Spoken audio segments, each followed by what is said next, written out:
On poursuit ce Lex Inside, on va parler du 28e régime juridique européen. De quoi s'agit-il? On fait le point tout de suite avec mon invité, Marc Gervais, associé au sein du cabinet Leurens.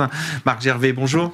Bonjour Arnaud, merci pour votre invitation. Alors on va parler ensemble du 28e régime juridique. Tout d'abord, de quoi s'agit-il et constitue-t-il une rupture par rapport à l'intégration du marché unique ? Alors oui, tout à fait Arnaud, ce 28e régime européen constitue une rupture, mais une rupture pragmatique. Pourquoi ? Parce que aujourd'hui, nous avons 27 régimes juridiques différents, c'est-à-dire autant que d'États membres dans l'Union européenne. Et pour l'anecdote, plus de 60 formes de sociétés différentes. Donc vous voyez la complexité, et le projet qui est porté par Ursula von der Leyen sur les recommandations du rapport Draghi, c'est effectivement d'avoir un 28e régime qui ne viendra pas remplacer les régimes existants, mais qui viendra finalement en option. Il s'ajoute, exactement. Et donc l'objectif, pour être très concret, c'est de pouvoir constituer une société avec des statuts standardisés, donc les mêmes dans toute l'Union européenne, via un registre européen unique. Et donc, ça permettra finalement à ces sociétés de pouvoir ensuite s'implanter dans un nouveau pays sans avoir à créer une nouvelle filiale. Donc, c'est effectivement un gain de temps et finalement d'argent certain. Ça, c'est pour le facteur activité. Le deuxième facteur, c'est un facteur humain, puisqu'on sait qu'aujourd'hui, une entreprise innovante, par exemple, peut avoir un intérêt finalement à recruter les meilleurs talents qui peuvent être de différents pays dans l'Union européenne. Et donc finalement, d'avoir une seule société sans avoir à recréer des filiales, c'est finalement pour attirer ces talents un avantage certain. Facteur donc d'attractivité humain et d'attractivité pour les talents. Et le dernier facteur, c'est le facteur capital, puisque, comme on le sait, notamment avec les investissements pharaoniques dans l'intelligence artificielle, il faut que nos sociétés puissent lever des fonds. Et finalement, d'avoir des normes standardisées dans l'Union, ça permettra d'accélérer les processus de levée de fonds, et ça permettra aussi, pour une société française, par exemple, d'attirer des investisseurs allemands, espagnols ou italiens. Alors, on a vu les avantages de ce 28e régime juridique européen. Est-ce que ça va favoriser plutôt les start-up ou les grandes entreprises ? Alors, j'ai commencé à répondre à la question. Je pense qu'il est important de rappeler que ce régime va être ouvert à toutes les entreprises. Néanmoins, et la Commission, effectivement, affiche clairement cette ambition, c'est un dispositif qui est, on va dire, targeté pour les start-up et les scale-up. Pourquoi ?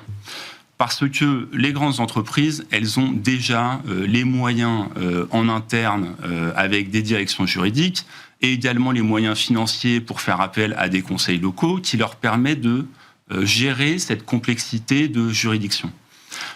Les entreprises de croissance, elles, n'ont pas les mêmes moyens et finalement, pour elles, lorsqu'elles souhaitent s'implanter dans un nouvel État membre, tout ce coût administratif constitue en quelque sorte une taxe sur la croissance. Alors, on va parler du texte. Le véhicule qui a été choisi, c'est le règlement européen. Pourquoi un règlement plutôt qu'une directive ? Alors, c'est un élément qui est effectivement clé.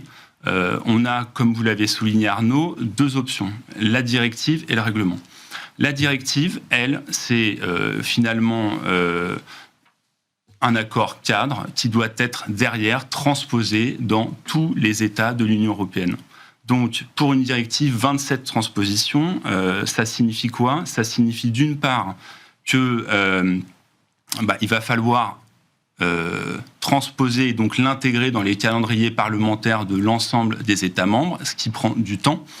Et naturellement, on aura aussi des écarts dans la transposition qui va être faite finalement par chacun des États. Le règlement, lui, il a l'avantage d'être applicable directement. D'une part, donc effectivement, plus d'écart de transposition. Et par ailleurs, effectivement, il va être applicable simultanément dans tous les États européens. Donc c'est vraiment, je dirais, une recherche d'efficacité, ce choix du règlement européen. Et les entreprises pourront donc l'adopter dès son entrée en vigueur, qui est prévue à l'horizon 2026 ou 2027. D'accord. Alors, on a vu tout l'intérêt de ce dispositif du 28e régime juridique européen. Est-ce que malgré tout, il y a des zones d'incertitude et des risques juridiques pour les entreprises ? Alors, comme tout nouveau cadre juridique, Arnaud, je dirais, naturellement, il va y avoir un temps d'adaptation. Pourquoi ? Parce qu'il va falloir que l'ensemble des acteurs économiques s'approprient finalement ce nouveau régime, ces nouvelles normes standardisées d'une part, et donc ça prend forcément du temps pour appréhender ce nouveau cadre. Il va falloir également que la jurisprudence intervienne puis se stabilise. Donc finalement, ces sociétés vont avoir deux choix devant elles. Soit, choix numéro 1, je suis, comme on peut dire, un early adopter, c'est-à-dire que je prends le risque de l'appliquer directement. C'est un risque, certes, mais ça peut me donner aussi un avantage compétitif puisque je l'aurais intégré avant par rapport à mes concurrents, ou j'ai finalement une option qui est plus prudente. J'attends finalement que la doctrine et la jurisprudence se stabilisent pour adopter ce statut. Alors, il y a un autre point clé dans ce texte, c'est l'harmonisation des stock options. En quoi ça va favoriser l'attractivité selon vous ? Alors Arnaud, je pense qu'il est important déjà d'expliquer aux spectateurs qui nous regardent aujourd'hui le mécanisme des stock options. C'est finalement assez simple. Les stock options, c'est un mécanisme qui permet à un salarié ou un dirigeant d'acquérir des actions de sa société à un prix déterminé à l'avance. L'intérêt, c'est qu'effectivement, notamment dans les sociétés de croissance, la valorisation de la société va augmenter dans le temps. Et donc, ce salarié peut effectivement réaliser une plus-value le jour de la revente de ses actions. L'intérêt, c'est effectivement pour ces entreprises de croissance de ne pas lutter que sur le seul critère de salaire avec des grosses entreprises, puisqu'elles ne pourraient pas nécessairement s'aligner. Et donc, les stock options viennent finalement restaurer de l'attractivité pour ces entreprises et leur permettre d'attirer les meilleurs talents. Aujourd'hui, on a des régimes de stock option fragmentés au niveau de chacun des États membres.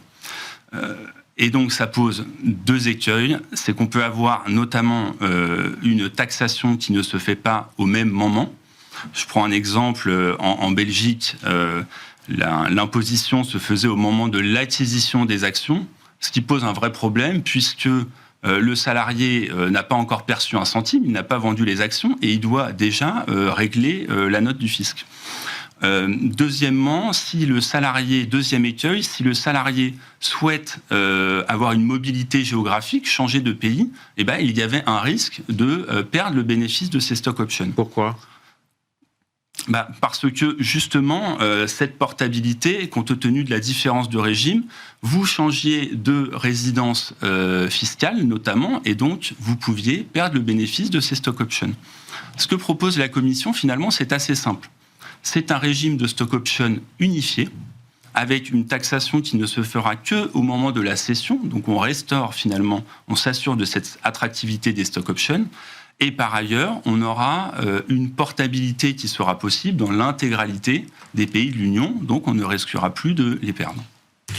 Pour terminer, est-ce que ça veut dire qu'avec ce règlement, on va vers une intégration plus poussée du droit des sociétés en Europe ? Alors oui, ça constitue indéniablement un premier pas vers finalement un véritable marché unique européen au niveau du droit des sociétés. Je mets quand même une nuance, c'est que le droit social et le droit fiscal restent de la compétence des États membres pour des raisons politiques évidentes aujourd'hui. Donc, quelque part, c'est le marché qui va décider. Soit les acteurs adoptent ce 28e régime massivement, et finalement, ça va encourager la Commission à aller plus loin vers une intégration sur d'autres domaines. Et donc, ça, quelque part, Arnaud, c'est l'avenir qui nous le dira. À suivre, donc. Merci, Marc Gervais. Je rappelle que vous êtes associé au sein du cabinet Le Reims. Merci Arnaud. C'est la fin de cette émission. Merci de votre fidélité. Restez curieux et informés. À demain sur Be Smart for Change.